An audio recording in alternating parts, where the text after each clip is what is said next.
Their first 2 games without him, the Cardinals go 2-0, score 17 runs, homer 5 times. Add to that, newcomers Darryl Kile and Pat Hinken each win their first starts. And the Cardinal Nation downright giddy right about now. When was the last time Mac was an afterthought at Busch? Says Ray Lankford, quote, anyone in this lineup can carry the team, end quote. That anyone would, of course, include Big Mac, set to make his season debut today in the season finale against the Cubs. We weren't lying. There he is, back in the lineup because his back is okay. Bottom of the second, 2-0 Cubs, and the obligatory walk from Kyle Farnsworth. McGuire 3 walks and a foul out. However, there was plenty of runs. Bottom third, 3-2 Cards. Fernando Tatis, deep, out and gone the opposite way off Farnsworth. This first, and just like that, it's a 6-2 ball game. Next batter, J.D. Drew. Get out. His first, 7-2 St. Louis. Did I mention at one point in this game the Cubs were leading 2-0? Next batter, Mike Matheny. It's everybody hit a homer day at Busch. His first. Cards up 8-2, back-to-back Jacks. They did it in September of last year as well. Don Baylor says, why does this have to happen to me? Now bottom of the fourth, bases loaded. It's 9-2 Cardinals. J.D. Drew, his first career grand slam, his third multi-homer game. It's 13-2, St. Louis pounding Chicago. Top of the sixth, Sammy Sosa facing Garrett Stevenson. Stevenson, another new acquisition for the Cardinals, and Sosa frozen. 0 for 4, 2 strikeouts. You could say that the Cubs team did exactly what this fan did during the game, slept right through it.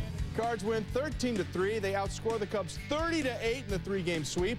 Top of the second, no score, 2 on. Francisco Cordova strikes out Mitch Molesky, swinging at the slider. Bottom of the third, no score for Holt pitching.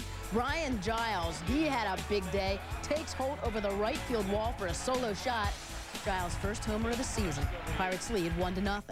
Top of the fifth, same score. Cordova got it going on, gets Darrell Ward swinging at the breaking ball. Cordova a no-hitter through 5. Bottom of the fifth, still 1-0. Giles next at bat, same result.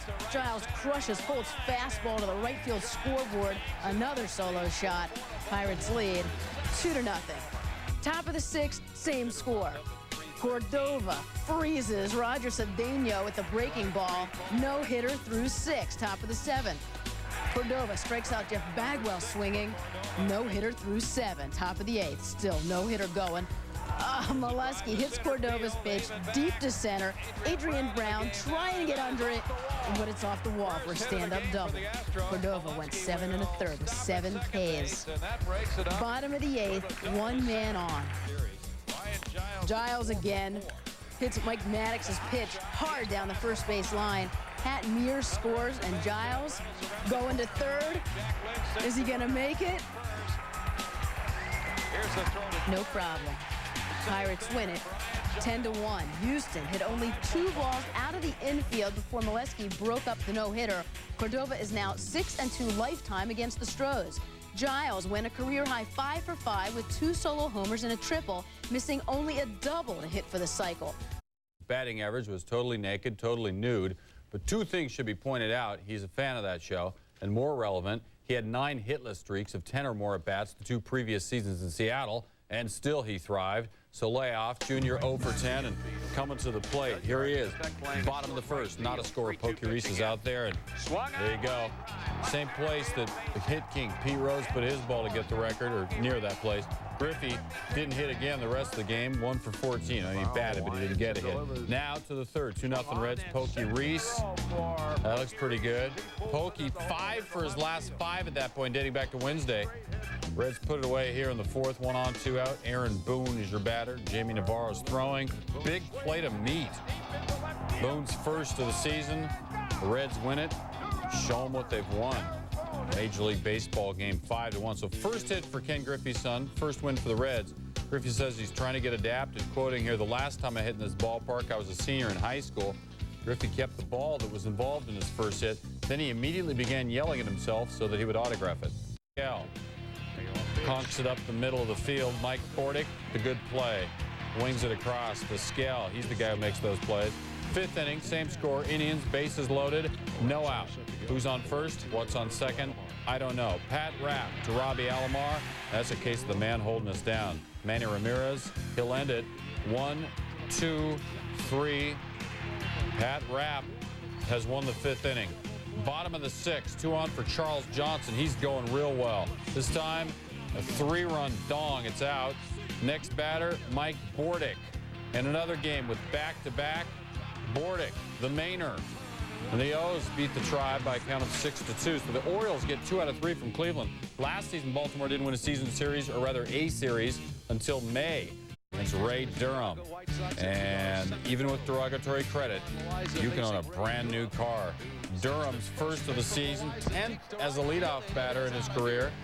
Later in the first, 2 out, Rangers with some D here, Maglio Ordonez. This game took a while to develop.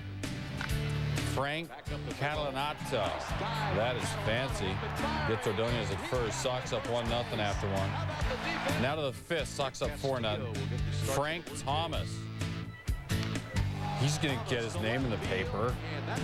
First of the year. Sox up 5-0, going on to win by a count of 6-2. So 6-2 is world right to the 7th inning. Mariners down 2-1. Alex Rodriguez up, bases loaded, 1 out. Rodriguez to 3rd. Manny Alexander has it. He should go to 2nd. Gets up, wings it, but Jose Offerman, malo. Dan Wilson scores, ties the game at 2. John Olerud's the next batter. Olerud knocks what should be a double play ball. Mike Stanley can't grab it cleanly. Got to get just 1. Mark McLemore scores. Seattle up 3-2. Bottom of 8. Real Cormier pitching. Mike Cameron came over for Griffey and does like Griffey used to do in Seattle. Conks it out of the park. Just did get there. First is a Mariner. 4-2 Seattle's in front. David Bell's your next batter. Ibid. Opposite way again. Just inside the pole. Mariners go on to win it 5-2.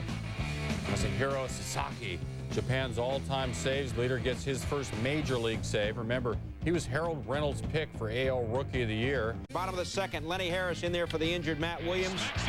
Right center, Doug Glanville.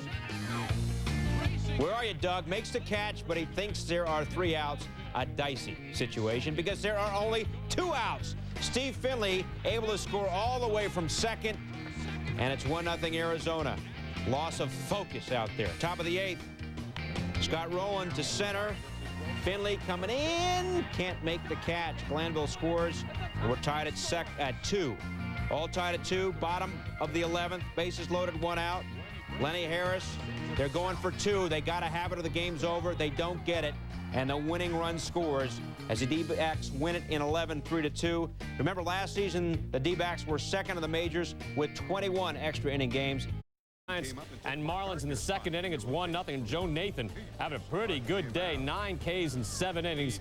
Would he be the hard luck guy? Top of the 4th. And here's Barry Bonds. Barry needs 55 homers for 500. He's bigger and stronger than ever. And here he takes a pitch up and in. Remember now, it's 307 down the right field line at this new ballpark. He may get to 500 this year. Puts that out there. 345 there in Florida. Bonds with the first home run of the season. Remember, he hit that one out in Pac-Bell, but that was in the spring training season. So it's 3-0 here. Then got out in right field. Mark Kotsay doing the job on the run here in the 8th inning. San Francisco up 4-1. Yeah, Rich Aureli hits this ball a long way. And look how far Kotsay goes for this. He makes a great throw. J.T. Snow races back, tries to make it, and barely beats it. But tremendous running catch by Mark Kotsay. We go to the bottom of the 9th. 2 outs. Giants up 4-3 and looking to close this thing out on Cliff Floyd. But no, John Stone serves it up. Floyd with a man on, puts it out. Marlins take it. Game-winning 2-run shot. And how about that? Cliff Floyd takes this and wins this game for the Marlins. 5-4 is the final. Again, Joe Nathan. 2 on, 2 out. Mike Hampton thrown for New York. Ruben Rivera sending that into the vacancy. Carlos Hernandez and Damian Jackson, they will run. They will score 2-0. Padres in front after all that. Now we're in the 6th. We have runners at the corners with 1 out. Ed Sprague to Edgardo Alfonso. Shallow center. Caught that. Eric Owens tagging, and Alfonso off balance, couldn't get anything on it. 4-0 San Diego. 7th inning, Turk Wendell's throwing to Owens. And Owens between Darrell Hamilton and Derek Bell. Phil Nevin will come to score. Big mishap out there. Bell's relay, not so swell, and Owens still running. He's running all the way to home. He's in, but it's ruled a triple plus an error on Bell. Padres go up 7-0. Is at the plate, 2 on and 2 out, and that is a 3-run bomb to left, his first of the year. 3-0 Montreal. Top 6 Expos with some D. Gary Sheffield to Jose Vidro. Jose Vidro into the hold. In time or not? In time. Vidro. Vladimir Guerrero, bottom 8. This guy's incredible. 3rd home run of the year already, and the Expos crushed the Dodgers 11-3. Perez gave up 8 runs in 4 2/3.